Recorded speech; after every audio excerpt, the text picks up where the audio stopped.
प्रणाम सब गोटा के। हम डॉली मिश्रा एकटा शिवी विवाह के अवसर पर भोला बाबा के परिछन गबै छी। नीक लागत तऽ आशीर्वाद प्रदान करब। सुनु सखिया गे गौरी बर देखलो ने जाय, देखू सखिया गे उमा बर देखलो ने जाय।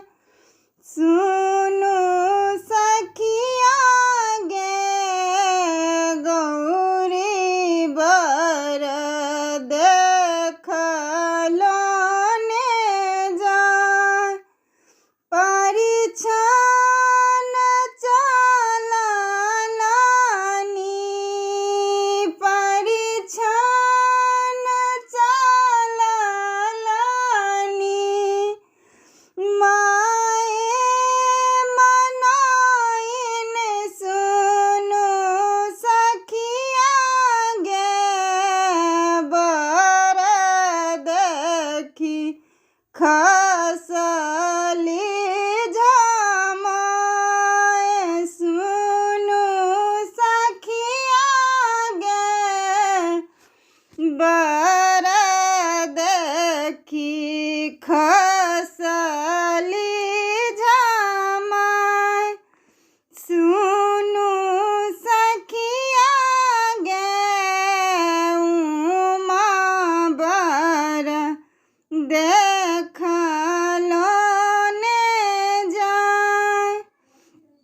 खिड़की के आते आते गौरी राजा करू, खिड़की के आते आते गौरी राजा करू।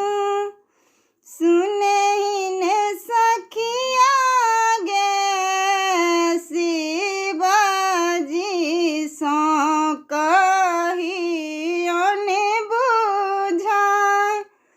सुनु सखिया गे स्वामी जी के कहियौन बुझाय।